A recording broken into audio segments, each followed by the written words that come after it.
3 years into operation, I think the Asian Infrastructure Investment Bank has achieved quite a lot. First of all, we have all the major policies approved by the board, which can guide the management and staff in undertaking our business. Secondly, as you see, we have recruited professionals from across the world over the last 3 years. We were not in a rush. We tried to make sure that only experts, professionals of the highest possible caliber could be recruited by this institution. We now have roughly 200 people and coming from more than 40 countries. So it's truly a team of international experts. And thirdly, the lending program has been rolling out. By the end of the 3rd year, we have approved by the board $7.5 billion of lending program, leveraging a total investment in infrastructure and other productive sectors by the order of $40 billion US. Basically, I would say we have something to speak about over the last 3 years. But I want to highlight the point that all this is a credit to the major shareholders, to the board, and certainly to the commitment and dedication of the staff of this institution. Well, Mr. Jin, we know when the bank was first established, it has only about 15 member countries, and now after 3 years of development, it has evolved into a bank of nearly 100 member countries. So what do you think that made the bank so attractive for those countries to join? And what about those big ones like Japan and the United States? Have they expressed any interest to join the bank in the near future? Over the last 3 years, we maintain the principle of high standard transparency, and we think it's important to run this bank as an institution, a multilateral development institution with 21st century governance. So more and more countries are attracted to this institution, believing that AIIB can implement the mission of improving regional and international cooperation, strengthening connectivity, and paving the path for sustained economic development and social development. So we now have 93. All this indicates a vote of confidence in this bank, initiated by China, but supported by all of the member countries. So I tend to say this bank was born with a birthmark of China. It's being brought up in the international family.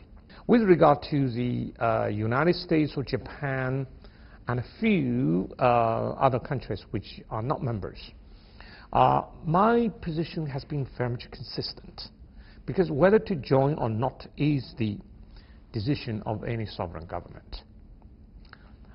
However, the door has flown open and it will remain that way. How would you describe the financial performance of the projects that has been carried out? We know that those projects are not about making money or making good money, but it has to be financially sustainable, right? So how's it going so far? First of all, most of these projects could be even financially profitable.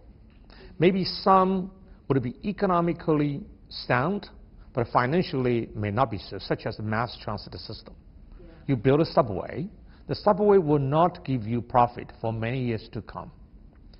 But still, I think indirectly, the economic benefit of the infrastructure projects would pay off. Okay, no problem about that. But also, you see, we need to balance those projects which have economic benefit, but with very low financial returns, against those projects which are economically and financially profitable. So, you see, for instance, you do a project, a road project, a rural road project, for instance, which we do in India. This kind of road will reaching out into the remote areas, bring the farmers closer to the market. So the value added of their agricultural activities will be greatly enhanced. You could see, for instance, the government might subsidize the building of such a road, but the government would have to reduce its subsidy to the people, right? And the people in the remote areas would create values for themselves, for the local community, and for the government. Eventually, you will find these kind of projects will pay off.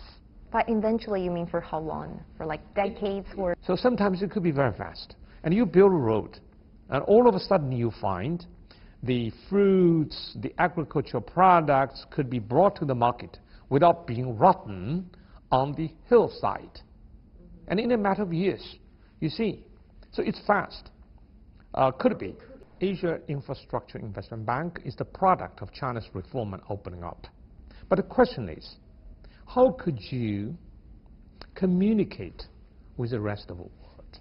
You know, lots of skepticism, questions, whether China will be dominating, will be dictating. But on the other hand, in any institution, you need a big player, not just in terms of financial support. In this case, China contributed 30% of the resources. The challenge at the very outset is for China to convince all the prospective founding members that we play by rules. Our playbook is somewhat new. For instance, the so-called veto power. China does not claim veto power, but China now has de facto veto power with 26.6% of the voting power. But we have new members joining, and the existing members' voting power would be diluted. So you can imagine in a couple of years when some other countries join, we may go below 25%. So it's likely that in a foreseeable future, China would give up its veto power, de facto veto power. You cannot talk people into believing you. So when we were faced with tough challenges, questions, I told myself, I think it's okay. You know, you don't believe us, we give you time. But I only ask, please give us the benefit of doubt. And I said, trust has to be earned. Credibility has to be earned. Well, Mr. Jin, you've been serving as the president of AIIB for 3 years. So I'm curious about your personal feeling about serving this post, because you have multiple posts before, serving in the Chinese governmental departments as well as multilateral development banks. So how is this job different from the previous ones, and how are you feeling so far? Creating new type of multilateral institution and being the CEO and chairman and president of this bank is very much different. As a first Chinese national to be the president of multilateral institution, I know how important it is for me to do a good job. It's not my personal credibility. It's the credibility of China. If I can live up to the expectations of all the shareholders, I think the international community would have more confidence in Chinese professionals managing the international institutions. I set a very high bar for myself. Professional integrity, ethical integrity, and hard work. This bank, what is most important, should be squeaky clean.